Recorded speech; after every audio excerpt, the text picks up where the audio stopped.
매일 아침 하나님과 함께 누리는 하늘의 양식, 오늘 만나. 그러므로 생각하라. 너희는 그때 육체로는 이방인이요 손으로 육체에 행한 할례를 받은 무리라 칭하는 자들로부터 할례를 받지 않은 무리라 칭함을 받는 자들이라. 그때 너희는 그리스도 밖에 있었고 이스라엘 나라 밖의 사람이라.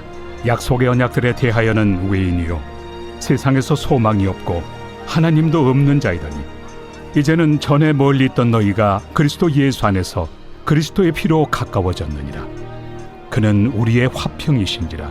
둘로 하나를 만드사 원수된 것 곧 중간에 막힌 담을 자기 육체로 허시고 법조문으로 된 계명의 율법을 폐하셨으니 이는 이 둘로 자기 안에서 한 새 사람을 지어 화평하게 하시고 또 십자가로 이 둘을 한 몸으로 하나님과 화목하게 하려 하심이라. 원수된 것을 십자가로 소멸하시고 또 오셔서 먼 데 있는 너희에게 평안을 전하시고 가까운 데 있는 자들에게 평안을 전하셨으니 이는 그로 말미암아 우리 둘이 한 성령 안에서 아버지께 나아감을 얻게 하려 하심이라. 그러므로 이제부터 너희는 외인도 아니요 나그네도 아니요 오직 성도들과 동일한 시민이요 하나님의 권속이라. 너희는 사도들과 선지자들의 터 위에 세우심을 입은 자라. 그리스도 예수께서 친히 모퉁이 돌이 되셨느니라.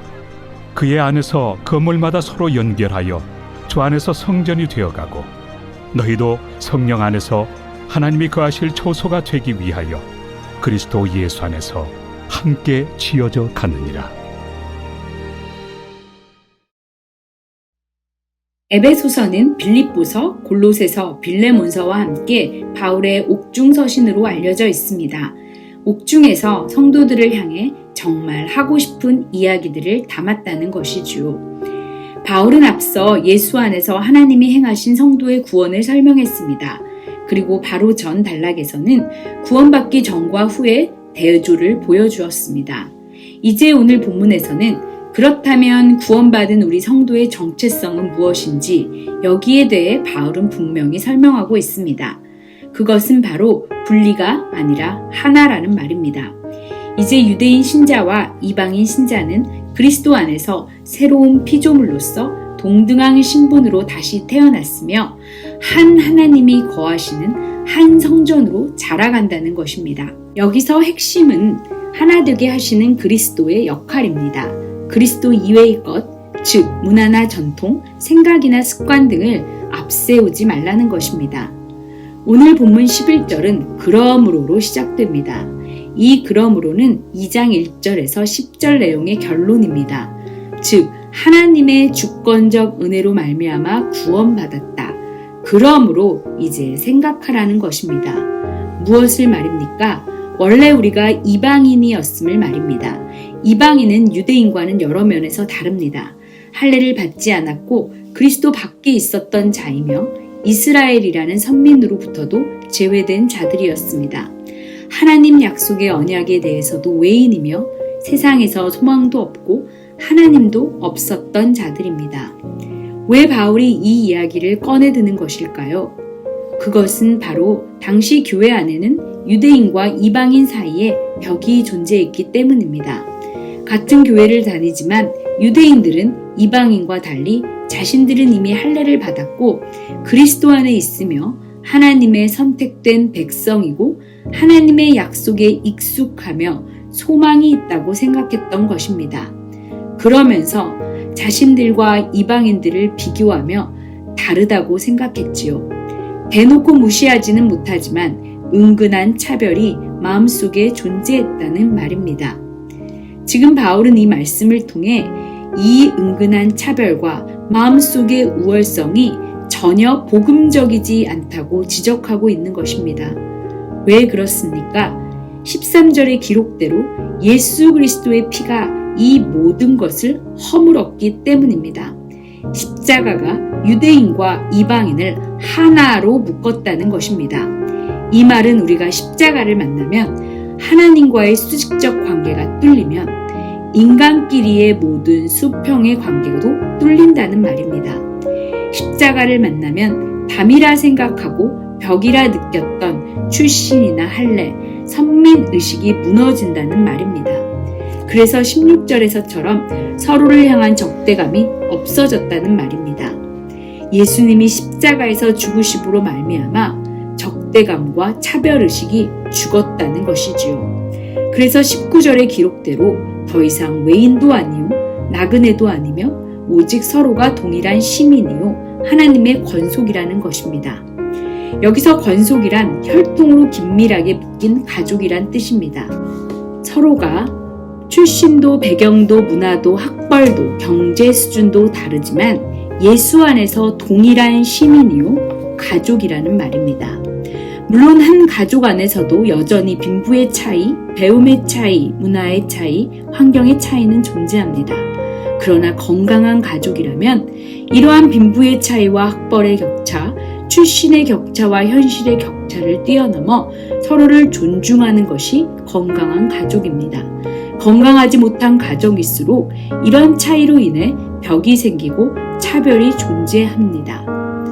우리가 속한 다락방은, 마을은, 공동체는, 교회는, 우리가 속한 교단은 건강한 가족일까요? 혹시 한 하나님, 한 예수님, 한 성령님을 섬긴다 하면서 교단을 나누고 분파를 나누며 서로를 향해 우리가 더 나은 교단이다, 최고의 교단이다, 최대의 교단이라고 말하고 있진 않습니까? 동일한 하나님과 동일한 예수님, 동일한 성령님을 믿으면서 여전히 내가 속한 교회만이 최고라고 단순한 자부심을 넘어 우월의식에 빠져 있지는 않습니까? 예수님의 십자가 죽음을 통해 이미 우리는 모든 출신과 격차가 의미가 없어졌는데도 아직도 출신과 배경과 학벌과 직업과 문화 수준과 경제 수준으로 사람의 등급을 매기고 있지는 않습니까? 만약 우리가 우리의 공동체와 교회와 우리의 교단에 대한 단순한 자부심을 넘어 내가 속한 공동체가 최고고 우리 교회가 최고이며 우리 교단만이 최고라는 우월의식에 빠져 있다면 그것은 위험한 일입니다. 우리는 돌아보아야 합니다. 그리스도의 피로 가족이 된 우리가, 공동체가, 교회가 빈부와 배움과 문화와 환경과 학벌과 경제 수준으로 인하여 편을 나누고 차별하는 모습이 있는지 말입니다. 세상과 사회에서처럼 우리 안에도, 우리 교회에도, 우리 교단에도 사람을 향한 차별과 우월의식과 차별의식은 없는지 돌아보아야 합니다. 만약 그런 것이 존재한다면 우리는 다시 복음으로 돌아가 가슴을 치고 회개하며 그리스도의 십자가를 다시 묵상해야 합니다. 십자가가 이 모든 차별을 소멸했음을 다시 한번 가슴에 새겨야 할 것입니다. 이제 20절부터는 우리들의 터와 기초를 분명히 말하고 있습니다.